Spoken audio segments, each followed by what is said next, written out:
Shalom, shalom, shalom à tout le monde. Soyons tous bénis, abondamment bénis au nom de Jésus-Christ de Nazareth ce matin encore. Rendons la gloire à notre Dieu qui a renouvelé ses bontés pour nous. Lui qui fait toutes choses bonnes en son temps. Lui qui fait des merveilles sans nombre dans nos vies. Lui qui nous aime comme nul ne peut nous aimer. Lui qui renouvelle ses bontés. Oh, qui nous donne gratuitement et gracieusement notre souffle de vie alors qu'on ne l'a même pas mérité. Nous sommes des pécheurs. Bien-aimés, levons nos regards vers le Seigneur. Demandons pardon au Seigneur. Nous avons offensé beaucoup de gens. Demandons pardon à tous ceux à qui nous avons porté offense. Nous sommes le mardi 7 janvier 2025.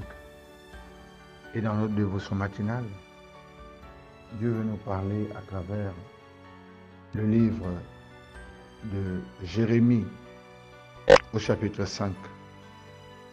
Nous lirons à partir du verset 10. La Bible dit: montez sur ces murailles et abattez, mais ne détruisez pas entièrement. Enlevez ces sceptres qui n'appartiennent point à l'Éternel, car la maison d'Israël et la maison de Juda m'ont été infidèles. Ils réunissent l'Éternel. Ils disent: il n'existe pas, et le malheur ne viendra pas sur nous. Nous ne verrons ni l'épée, ni la famine. Les prophètes ne sont que du vent, et personne ne parle à eux, qu'il leur soit fait ainsi. C'est pourquoi ainsi parle l'Éternel, le Dieu des armées, parce que vous avez dit cela. Voici, je veux que ma parole dans ta bouche soit du feu, et ce peuple du bois, et que le feu les consume. Arrêtons-nous maintenant. Voilà la parole que Dieu nous donne, qui n'appartient point à l'Éternel. Le peuple prétendait appartenir au Seigneur, mais Dieu atteste le contraire. Ainsi, toute personne qui prétend être née de nouveau, mais qui s'adonne au péché, bien-aimé, celui-là n'a encore pas changé. Celui-là n'appartient encore pas à l'Éternel. Comment pouvons-nous prétendre appartenir à l'Éternel si le mensonge, la malhonnêteté, les adultères, les fornications, le vol, les querelles, les chamailles sont encore en nous? Ces gens-là se sont laissés tromper au point de croire que leur infidélité à Dieu n'engendrerait pas de conséquences et de condamnation. Bien-aimé, toute infidélité devant Dieu engendre des conséquences. Et tout acte que nous posons, nous, en tant que chrétiens, en tant qu'enfants de Dieu, en tant qu'hommes nés de nouveau, paraît-il que nous sommes nés de nouveau. Tout acte que nous faisons qui sont contraires à la Seigneurie de Christ, bien-aimés, engendre toujours des conséquences. Sachant une chose, quand il nous manque d'amour, il nous manque la paix, il nous manque le partage du bonheur, il nous manque la joie. Bien-aimés, il y a toujours des conséquences. Tout ce que Dieu nous a donné en tant que chrétiens nés de nouveau, ce sont les fruits de l'esprit. Bien-aimés, les fruits de l'esprit sont contraires aux fruits de la chair. Les fruits de l'esprit: l'amour, la tempérance, la patience, la paix, la joie, le bonheur. Pourquoi ne pas nous aimer les uns les autres? Alors que c'est l'un des plus grands commandements que Dieu nous a donné, sinon le deuxième plus grand. Aime ton prochain comme toi-même.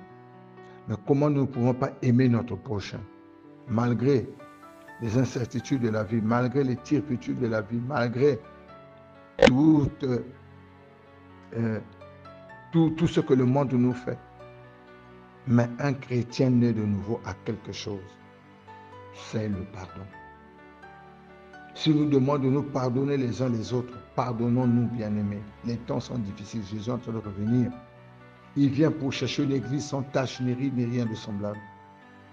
Mais s'il vient Trouver une église qui sera encore avec des tâches, bien aimé, serait difficile pour nous. Difficile.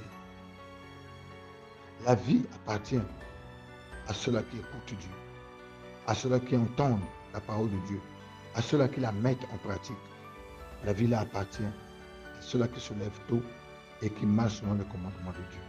Bien-aimés, il n'y a pas trop tard pour nous. Et répandons-nous la repentance, la repentance. Nous sommes dans des temps difficiles. Jésus est en train de revenir. Tous les signes décrits dans la Bible, nous sommes en train de les vivre. Et on voit, l'évangile est répandu partout, les guerres partout. Un pays se lève contre une nation, se lève contre une autre. Nous voyons que les enfants sont devenus rebelles. Aujourd'hui, les enfants, c'est des drogués. Les monde est rentré dans la drogue, dans la boisson, l'immoralité sexuelle. Aujourd'hui, on est en train de voir le mensonge se développer dans l'église. La foi est en train de prendre un coup.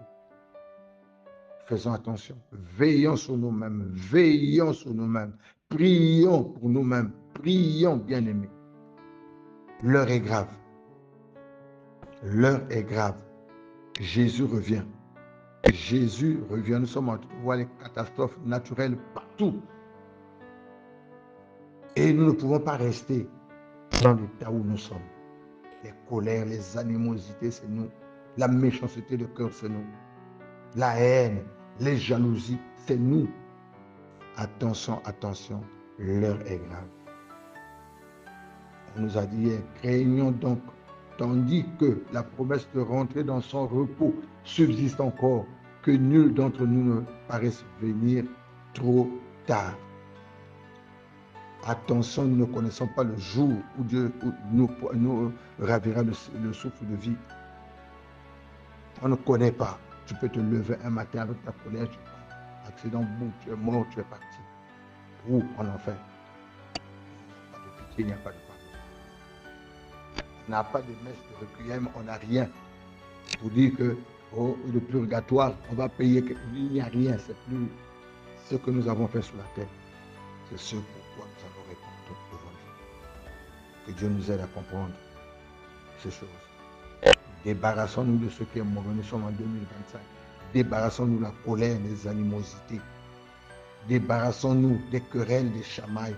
Débarrassons-nous de ce qui ne fait pas la volonté de Dieu. Allons-y avec, ça ne fait rien. Allons-y avec, c'est pas grave. Et on verra la gloire de Dieu. Que Dieu nous aide. Shalom, shalom.